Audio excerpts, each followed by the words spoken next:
Coach Van Zile, thanks for coming in this afternoon. Happy Friday, even though it's Thursday. Yeah, thanks for having me. Excited to be on the cast. I want to hear about the Sicily trip. We were talking about it a little bit, but what was that like for you? Yeah, You had a group of, 12 students that went over there for spring break? yeah, 12 students from the classics department, and it was a combination of Gilman and tri-school students. I believe there was 2 young ladies from Bryn Mawr and 1 from Roland Park that went over, and then myself and 3 other chaperones. So unbelievable opportunity to do a couple things. Obviously, see a part of the world that I've never seen. I also thought it was a great opportunity for me to connect with colleagues that on a daily basis I don't really interact with a lot, and also students. So just a great experience, and probably what was the best part about it is the students made it really easy for us and made it very enjoyable. They were really into ancient Greek and Roman and Latin history, and that is the place to go if that is something that you're into. So they were really in their element and locked in, and it was a really nice trip. So what kind of things were you looking at and seeing over there? Yeah, majority of it was ancient ruins, archaeological sites and museums, and they had each student was responsible to present on a topic kind of their choice, and for most of them we were able to allow them to present in a space that was representative of, or actually the space that they were presenting on, whether it was a cathedral or archaeological dig site, or a museum that had something to do with what they were presenting on. So, but that was mostly the day-to-day was different archaeological and ancient Greek and Roman sites. Must have been cool to go on a trip to Italy with a bunch of Latin experts. They can, give you the translations. I remember I went to Italy actually a couple times, and you see a lot of the writing, and you go to a museum and you're like, wow, this is really interesting and really cool, but I don't know what I'm looking at. I can't read that. I can't translate that. I'm sure being on this trip, you can make sense of some of that stuff. Yeah, and to be honest, when they first talked about it, they're talking about Sicily, and I was like, we don't offer Italian in the tri-schools. They're like, well, no, it's Latin and Greek students, and kind of learning the history of the island and how integral it was in the Greek and Roman world. So they did take multiple opportunities when they did see on something a Latin inscription. The teachers would stop, and we also had 2 guides. I would say one was an academic guide and one was a cultural guide, and they would take opportunities for the boys to try to read and make sense of it, which was really neat. And we actually did have a young man on the trip who was pretty much fluent in Italian as well. Oh, wow, nice. That's Finn. Yes. Finn was on the podcast. That guy is... He's very, very impressive young man. He really is. He is a wealth of knowledge in all things. And so that was neat to have someone like him on the trip. He spent a good amount of time in Italy in his upbringing. So, yeah, just... it was probably neat also. It wasn't just like one thing. It was, kind of multi-pronged, trip that we're able to experience a lot. Was the travel pretty smooth? It sounds like a pretty difficult place to get to. Yeah, but it was very smooth. We had a hiccup before we even left, where our original flights were canceled due to some strikes with the airline. But we were very fortunate. Actually, a parent of one of the students was able to kind of help us figure out another way to get there. So we flew from Dulles into Rome, and then from Rome into Catania, which, really, we had no issues with our travel, so that made it, again, enjoyable. Now, have you been to Italy before? Have you done much travel before, or is this a sort of new experience for you trying to get out of the country? Yeah, pretty new experience for me. I've been out of the country a little bit, never been to Italy before. And also in speaking with Mr. Ford, Robbie Ford, who runs, a lot of our international trips and travel. There's potential for down the road. We try to do some things with some sports teams, and whether it's international travel or just big group travel, just to have an experience as a chaperone in this type of trip. I have had some large group travel experience in my college coaching career. Obviously, nothing like this in terms of where we were going. But there's a couple different ways that I think would benefit me moving forward. You think you'll take a team overseas, maybe? I would love to at some point. Obviously in football, it's a little bit more difficult. There is a really neat opportunity every year in conjunction with Notre Dame's Shamrock Series. They usually open the season up in Ireland every year. They've played Northwestern over there. They've played Navy over there. Oh. In conjunction with that, they usually have 2 high school football games the night before. So 4 teams from the United States go over, spend the week. They have a parade and all this kind of stuff. So that's something that we've talked about. It takes quite a bit, and moving, would probably be 50 boys over there and right. Equipment and all those. There's a lot of logistical things involved, but there is a possibility, there is an opportunity out there that people have taken advantage of that maybe one day we'll look into. My college lacrosse team, my sophomore summer, I think we went to Italy. We went to Rome and Florence as a group of 50 guys, and we were supposed to be playing the Italian national team in lacrosse, and we showed up to the field, and there were like 11 guys on their team, and they didn't really know how to throw and catch that well. So it ended up just being a clinic, and it was, an hour and a half, and the rest that we were there for 10 days. Right. It was one big party, and it was, you've got to have things for guys to do. Yeah, for sure. Our first dinner, our coach was like, no wine, no drinking at the dinner. Next thing you knew, all the seniors had wine in their hand, and it was just a big party. Right. Which is too much. Yeah, for sure. It was too long of a time to be over in a country with 50 guys, I think, but it was definitely fun. Yeah, I think, especially with American football, it would have to be something set up meeting with another American football team, just because of, the differences. Similar to lacrosse, I'm sure there's some places that, have a little bit more of an idea of what's going on in lacrosse than maybe Italy. But where I think in baseball or in track or in basketball, you could take an international trip and play international teams, and it wouldn't be too far out of the realm of possibility of that going well. Now, is there a increase in the number of people in Europe who are interested in, like, I don't know the interest level in Europe in football. Like, the NFL has some games over there, right? During the season, They go over to England and play. Yep. Is that something that's recently sparking that the Europeans are interested in watching American football? I think that's a big part of it. I think in the NFL, they're pretty smart people. They have a pretty good business model, and they recognize that there's large portions of populations that may be really interested in it. I think they've even talked about, I think they want to play a Super Bowl in London. Really? In the next 10 years, I believe is what wow. Commissioner Goodell had said at some point. But what's also happened is there are some smaller professional, semi-professional American football leagues. Like there is one in Italy right now.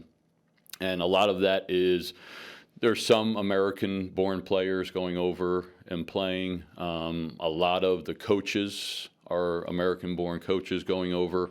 But there's also college football has really taken notice to Europe and starting a little bit in Africa now in their recruiting efforts. And if you start looking on some of the top 25, top 30 programs in the country on their roster, you're going to find international kids. And it's kind of started with one guy. He's from the United States. He played at University of Massachusetts. He went over and started doing like clinics in Europe, kind of like a post-college. I'm going to go, tour around Europe, and while I'm doing it, let me see if I can make some money. And then started kind of scouting, and he put this group together. It's called the Dream Chasers Tour, and he'll bring a group over from Europe. I don't know how many come, maybe 30 guys come over, and they'll come over in June. And I was introduced because Towson kind of always seemed to be his first stop, and he would bring them to either a practice or a camp, because usually they would fly into Dulles, and then they would go to Penn State and Ohio State and Michigan and Rutgers, and they would do this whole tour, and by the end, 3/4 of the kids had offers.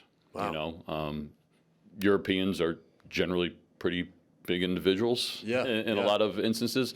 So that has really taken off in a lot of ways. Interesting. Now, for you and building the Gilman football program and recruiting wise, like, what is your strategy? What is your tactic? How do you find guys to come to Gilman to play football here? Because I know that you're trying to rebuild the Gilman, the Gilman era football of the old, right? And you're doing a good job so far, but how are you, I guess, looking into the future and building a program here? Yeah. I think the first thing and the most important thing, I think, sometimes gets overlooked when you talk about recruiting. We have to make sure that we know about and take care of the boys that are already here. And I mean in our lower and our middle school. Obviously, we're going to take care of the boys that are in the upper school. But I think sometimes when guys are looking to build, whether it's rebuild or just continue to build on something, your first reaction is to look outside. Right. And, who can we bring in? Who can we bring in? But at the end of the day, Gilman attracts some really fantastic families and really fantastic young men, and some of them start here in pre-first. So I think making sure that, those families and those boys, know that, we know who they are. And I think that's something that, Mr. Smythe always talks about, every boy should be, known. And we want to make sure we do that. But then after that, once we're going outside, it's really forming relationships with local youth programs. And I think, we've done a really good job of that. Obviously, Gilman's reputation as a school, as a football program, as an athletics department, really kind of speaks for itself, which is we're very fortunate for. But at the end of the day, some of Gilman's greatest successes, particularly in football, happened when some of these young men may not have even been born yet. Yeah. Probably don't even know about it. Correct. Now, parents might be like, oh, yeah, I played against Gilman, or I remember Gilman. So I think, just making sure that you're present. We try to do a couple different events throughout the school year and throughout the summer to invite boys and families on campus, whether it's a clinic that we're having or some sort of a camp. We're very fortunate, Brandon Copeland, one of our great alumni here, he has a huge free camp here each summer, which I believe attracts somewhere around 300 young men here. So, I think the more often that we can get boys and their families on campus, and not just on campus, in front of our current students, in front of our amazing faculty and staff, the better chance we're going to have to attract that family to come to Gilman. And I think that's a really good point about the boys who are already here, because you look around and there's some big dudes that look like they'd be football players, right? And it turns out, they're volleyball players, or they're really good lacrosse players, and they play basketball all year round. And I imagine as a football coach, it's sometimes difficult to recruit in-house some of those really strong athletes because of the pushback against, football and injury. And I think I agree with people who come on the podcast and say it's important to play multiple sports, but I think personally, from my own experience, and it is important for me as a lacrosse player to have played football because of the aggression and the experience of being hit and not being afraid, and the team unit and the buy-in. I think football is the ultimate team sport. You've got to buy into that team. Everyone has a job that you have to do. I think all of that experience growing up playing Pop Warner football helped me in basketball and lacrosse and other sports that I played. Yeah, definitely. And obviously, right, we're in the age of specialization. There's no doubt about it. And it's for no other reason, honestly, because people have found a way to make livings off of kids specializing in sports. I mean, I'm convinced of it, and you'd be hard pressed to tell me different. But I do think people like yourself, people who have played football or played another sport outside of their primary sport and recognize what it did for their primary sport.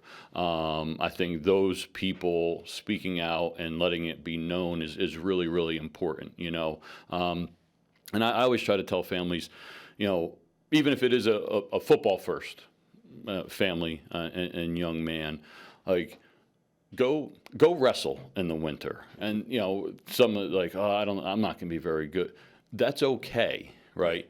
It's okay to go to a sport that doesn't come easy to you. It's okay to go to a sport where, you know, maybe you got to figure out how to be a role player. That is going to benefit you, like, so unbelievably great in your primary sport, right? It's going to elevate you in that sport when you understand, right? Because you might not have an understanding of what 80% of your teammates go through on a daily basis because it doesn't come as easy as it does to you. So I think taking advantage of those opportunities, and Gilman, you know, I think we do our best to encourage and celebrate the multi-sport athlete. We know as an institution how important it is, you know, because we don't have 1,200 boys. You know, we have 440, 450 boys, and, you know, we cannot bring in, you know, we can't have 70 boys walking around that say, well, we're just playing football. It's not going to work, you know. Now, I understand that, you know, sometimes, you know, being a 3-sport athlete, particularly if it's 3 sports that require a lot in the off season, can be a little bit taxing. But, you know, I just think there's so much to benefit from doing something outside of your comfort zone. And I think, you know, we have a lot of young men here that take advantage of those opportunities. I think as a person too, just in life, you know, outside of sports, and you graduate, playing football a lot of times is so difficult. And it's, you know, I remember going to practice. I never wanted to go to practice. Practices were not fun. You get hit, you get bullied, you get pushed around. From a humility and just a mental resilience, toughness perspective, I think those lessons on the football field actually do benefit you for the rest of your life, because it's good to have to do something really challenging and tough. And, you know, practices aren't fun at all, really. The games are fun. The games are fun, but you get what, like 12 games a year? Practices suck. Summer is horrible. Brutal. It's hot. You're in your pads. You've got 2-a-days. You've got training camp. It's not fun, but the mental component to playing football, I think, is really, really important for life. Yeah, and I agree. And I tell young men that, and it's probably like being a really bad recruiter. I'm like, you know, football a lot of times, like, it's not fun. Yeah. You know, there's a lot of things that are more fun than it. But I think when you step away from it, like, the rewarding aspect is amazing, you know, and how, like you said, how you can draw on it in other aspects of your life, even down the road. And I think, you know, guys kind of can wear it as a badge of honor that, you know, I played high school football. I made it through. And sometimes the guys that play the least and are the least talented, like, take the most pride in having done it, you know. And then I think, and hopefully we're doing a good job here of encouraging those boys, you know, that maybe want to be a part of that and want to have that experience, but maybe just don't have the confidence, and, you know, just trying to encourage guys, hey, come check it out, come try it out. And generally speaking, once they're a part of the camaraderie and they can start feeling it, they're like, okay, yeah, this would be pretty cool to do.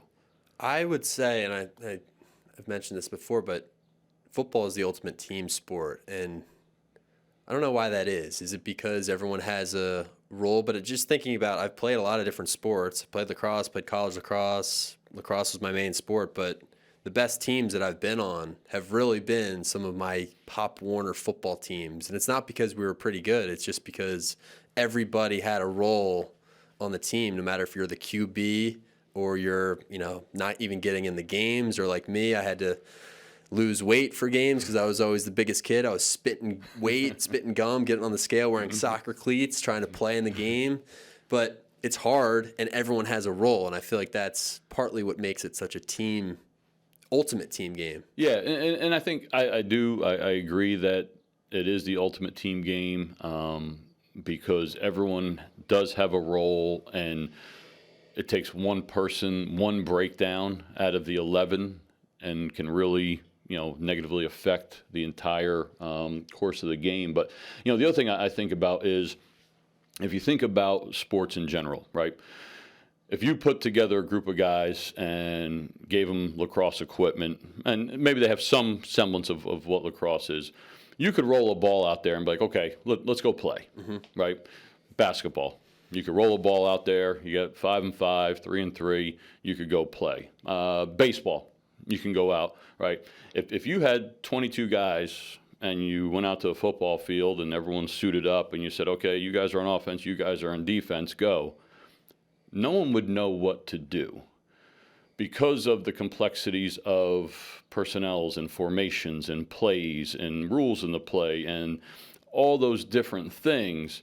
I just think that really builds to, right, when you go out to a game, I think you can really see the fruits of your labor going into that game. Like we prepare this entire week. We have an idea what formations are going to come out. We know offensively how we're going to line up and what we're going to run. Where you could potentially, in a soccer game, have no idea really what your opponent's going to do, and you can go out there and you could probably find a way to be pretty successful, So I thought about that a couple of years back. My wife was a head Division I lacrosse coach at a point, and it was fall ball for them, and it was the first practice. So I think, she came home. I said, practice was good. Yeah, what'd you think of the freshmen, It's like, they did a good job. We just drilled a little bit, and then, we just let them scrimmage for a little bit.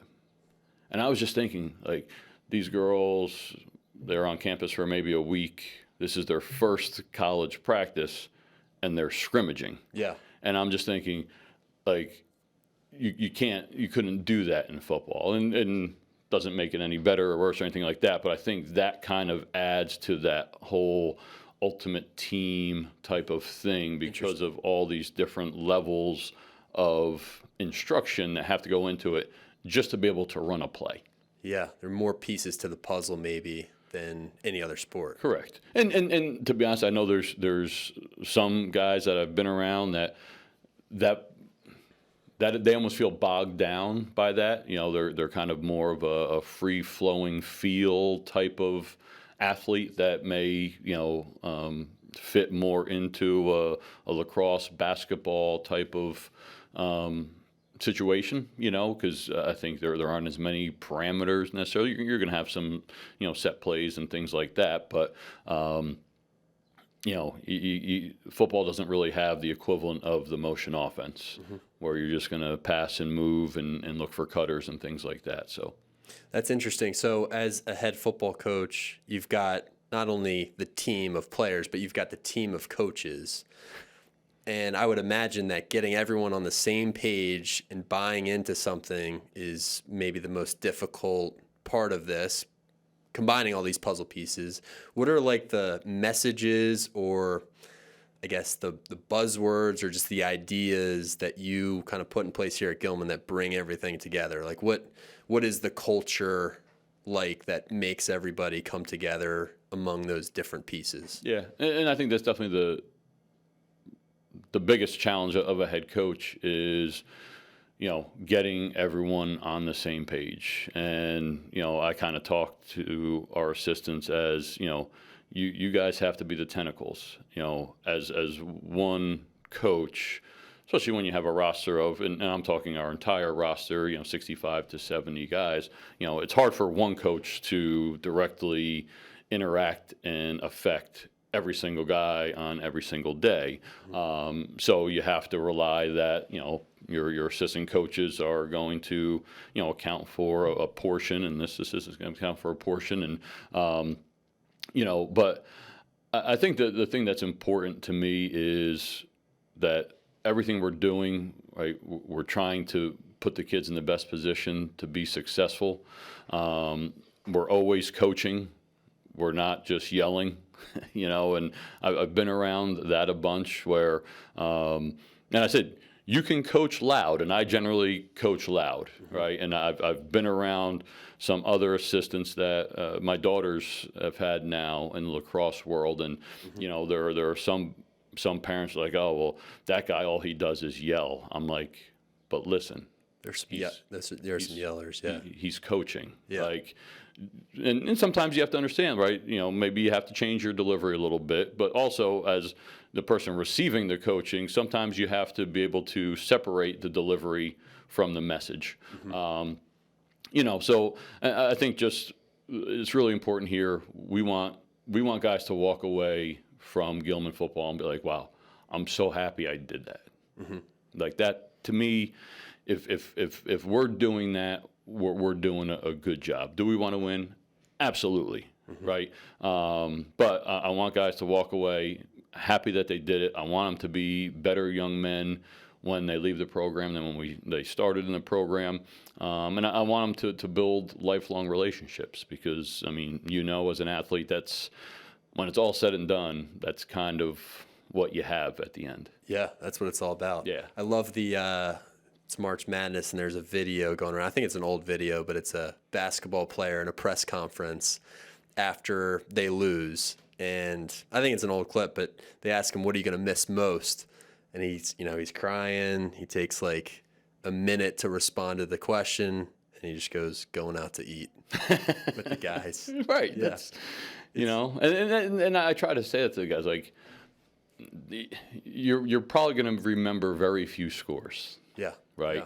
But you're going to remember something silly on a bus ride or, those summer, I remember we used to do it. We had summer workouts, and before we even drove, one of the older guys would drive us and we would go to 7-Eleven and get slushies. Like, I'll never forget it. Right. That's the stuff that you remember in the end. Yeah.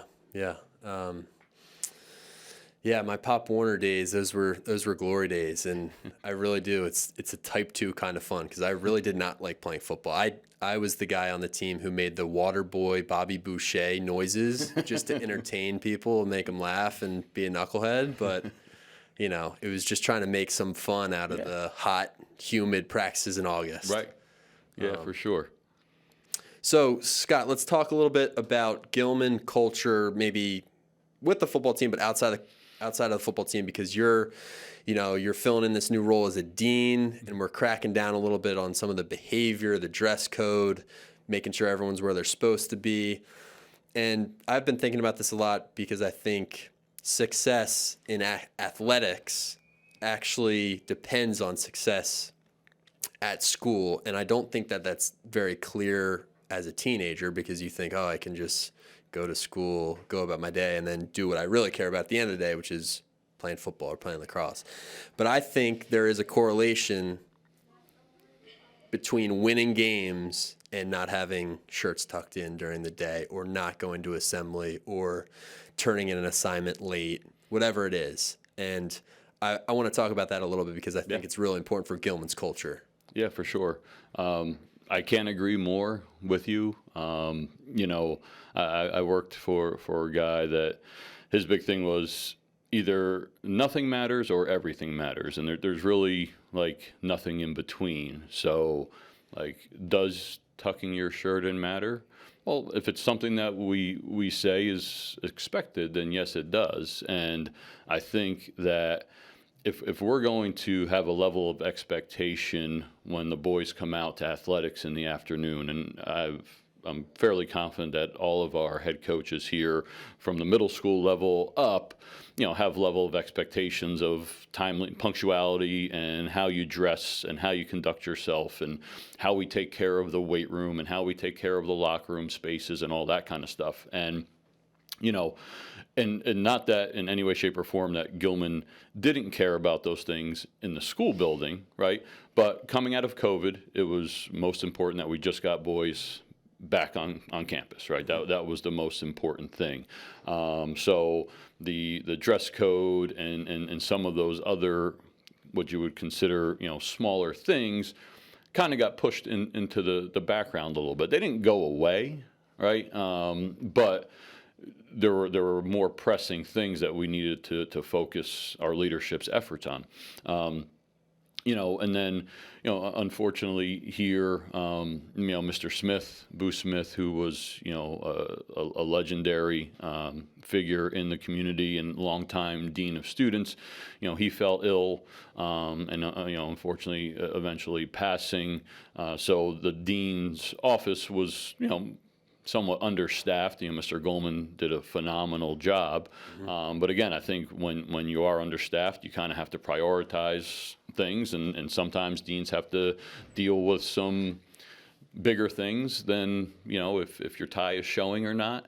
But I think this was an opportunity for Gilman to, bolster the staff. So myself and Mr. Eric Coles have joined as assistant deans of students, and really just getting back to some of the basics of what I think has made a place like Gilman great for so long in the accountability and the discipline.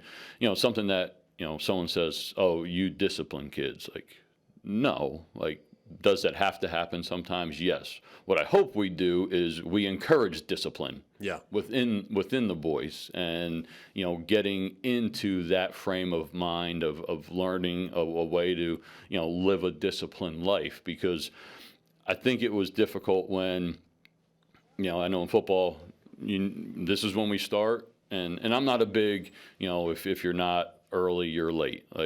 If you want them there 5 minutes early, tell them that they got to be there at 1:25 instead of 1:30. This is when we start. You got to be here on time. This is what we wear. So I think there was a little bit of difficulty of the boys going from what I would call maybe a little bit of a looser atmosphere throughout the academic day for the reasons that I just spoke about, to a little bit more structured, rigid way of practicing and the way that we did things.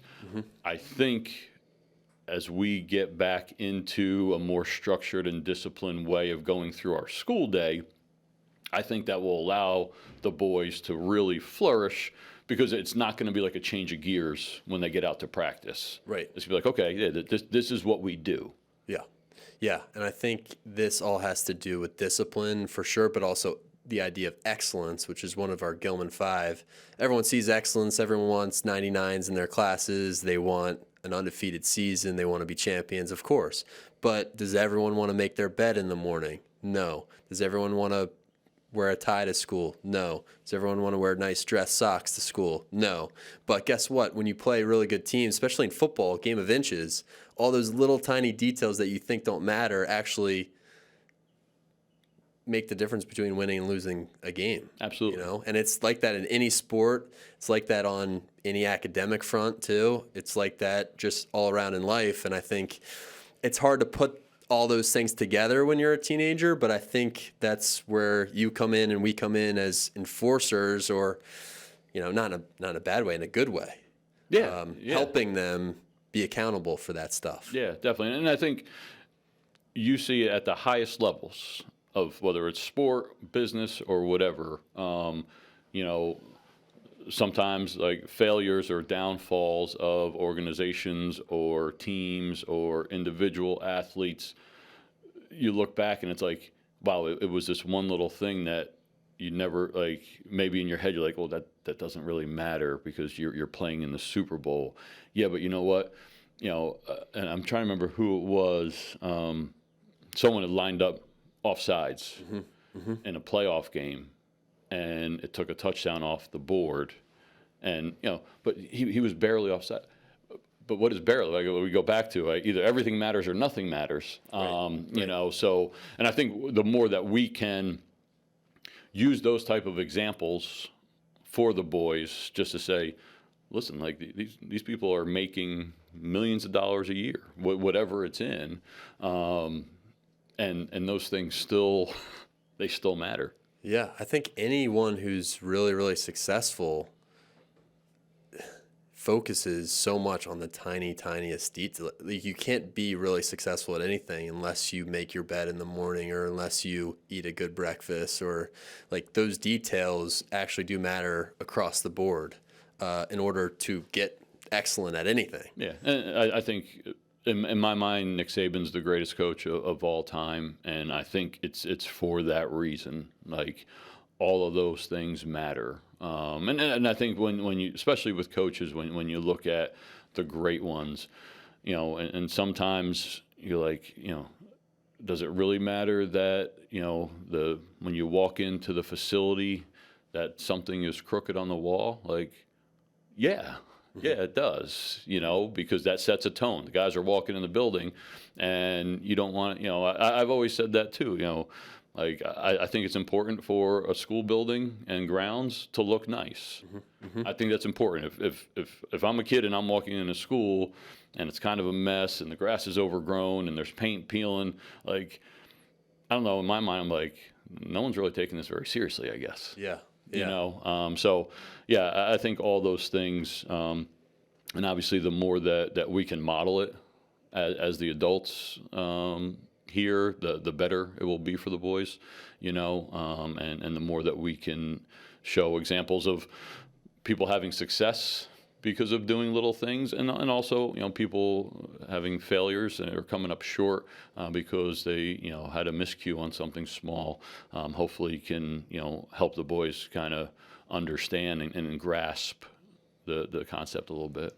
So as a coach, as a dean, as a faculty member at Gilman, who sort of guided you, or who do you look up to as sort of a role model in your daily life? Like, I know when I'm coaching, sometimes I think about past coaches I've had. My dad was my coach growing up. I think about sometimes the little things that he said to me that helped me.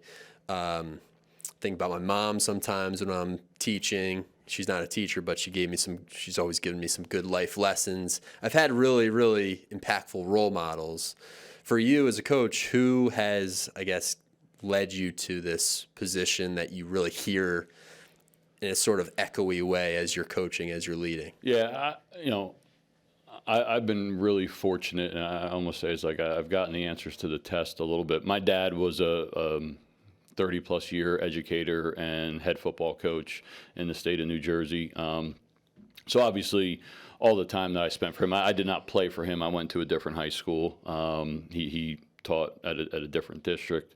But all the things that I've heard and seen him do over the years, I think, impact me on a daily basis. And not just him, but because of him, the other coaches that I was around growing up. Like, that's what I knew.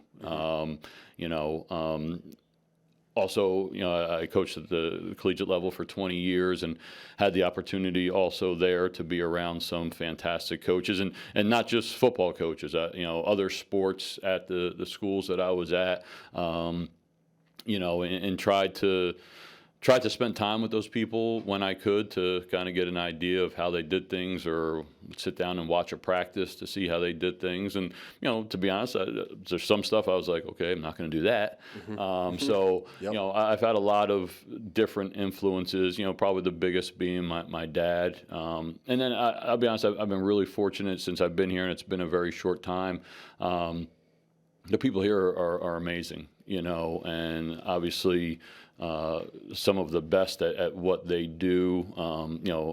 Mr. Timmy Holly, Coach Holly comes to mind. Just his history with this place and his perspective on Gilman, on teenage boys, on coaching, on athletics in general, on his passion for teaching freshman English. I feel very lucky to have the people that are here around me on a daily basis. Yeah. I'm interested also in, your wife is a coach and was a college coach. Like, what is that like, having two coaches in the same household? Are you drawing up plays at the dinner table? Are you talking lacrosse? Like, what's that like? Yeah, it's interesting. When we first met, we were both coaching at Monmouth University, and I guess by the time we were married and had our first child, she was the head coach at Monmouth University, women's lacrosse. She had played at University of Notre Dame and I was the offensive coordinator at Monmouth. And, she loved what she did. She was really good at it. But at the end of the day, having a family and having one coach is hard enough. One college coach. Having two of us, it was like, So we kind of joke that, after our daughter was born, that was kind of her retirement from college coaching. So yeah, I don't think we interact in that way much at all. We're very fortunate. We have two daughters that are awesome, and they both play lacrosse and amongst other sports, and so I think that has provided my wife. So she coached them in the rec level. She continues to coach now at the club level. She doesn't coach either one of their teams, but I think she got to the point where she did miss coaching, so she's able to get her fix of college or lacrosse coaching, but not at the same level, obviously, and demands of being a Division I head coach. It's good. I hope both of our daughters have gotten their athleticism from their mother. And, I really don't know a ton about lacrosse. I try to learn. I just kind of listen to what my wife says or yells, and I usually just echo it. Yeah, it's a hard sport to pick up. I think. Especially, and I went to Towson University, so lacrosse was big. But I think especially in the girls' game and maybe in the boys' game too, I'm not sure. There have been some pretty substantial rule changes in the last couple of years. I think even since my wife has coached, so sometimes you're like, wait, why is the clock still running? Or why are they blowing the whistle what again? What did they call? What was that? So from that standpoint, I think we're enjoying this time of getting a chance to watch our kids. Yeah, it's always shooting space is always the call. It drives me nuts. I kind of get it, but I'm like, But. Well, I was just wondering also because as a coach, like sometimes even you need some advice, and it's probably helpful to have another coach at the home to give you some feedback on some things that you're implementing or you're doing or thinking about. Definitely, yeah, absolutely is, and obviously, with her working here in the admissions department, there's a lot of things that we both kind of understand, and I can kind of get some perspective from where she's at in the admissions world and how that works and impacts like what we're doing. It's kind of neat, actually. Right now, for the last 2 springs, we were on the same coaching staff together. We both coach middle school track, so that's been fun. But yeah, that definitely helps, and obviously it helped, particularly in my college coaching career, that I had a wife. There's a lot of times people talk about your wife's got to be on board. She has to understand. Well, she completely understood. I'm not saying it was, she was happy about the amount of time I had to travel and all that kind of stuff, but she understood. She had traveled the Mid-Atlantic, Northeast for tournaments and all that kind of stuff, and so I think that allowed me to continue with my passion, where some people might have been like, "What are you doing?" Why are you? Got to be all in, right? Right. Why are you in the office until midnight on a Monday night? Yeah. So, Coach, let's get to your book recommendation today. If you had anything that you were thinking about that you could recommend to our audience. Yeah, and I thought about it a little bit after you had mentioned that. And I think someone has already talked about Legacy by James Kerr, the book about the New Zealand national rugby team, the All Blacks, and I just, when I read that, and I probably read it about 2 summers ago, maybe 3 summers ago now, and for me, I just like all this stuff. Every chapter, I was like, yes, why that makes sense, and it almost is like that makes too much sense. It seems like it shouldn't be too hard, but it is, and I think once I got to here to Gilman, I think legacy is a big word, and something that hopefully our boys can understand, and I think a book like that really puts into perspective, that you're not doing it for right now necessarily. You know, you're doing it for 20 years down the road, and how impactful what you're doing now will be in the future, and how much of an impact the people of the past and the way that they've conducted themselves, and the way that, you know, in that scenario, like an entire organization, like being on the same page from the top all the way down to the bottom, wherever the bottom is. I just found it to be a breath of fresh air, you know, of that there are places and organizations that can operate like this, and the satisfaction that operating like that and the correlation with success is possible, you know, because, you know, unfortunately, just all you hear about is, you know, people trying to find the quick way to success, and, you know, some unethical ways, and all those kind of things. And it was really good to hear that, you know, there's a way to operate in a really ethical way and still have success, and you know, to really bring generations together based on going through a similar experience with an organization. Love it. Thank you very much. And Coach, thanks for coming on today. No, thanks for having me. It was awesome. It's a good end of the week, and hope you have a great Easter weekend. Yeah, same to you. Thank you.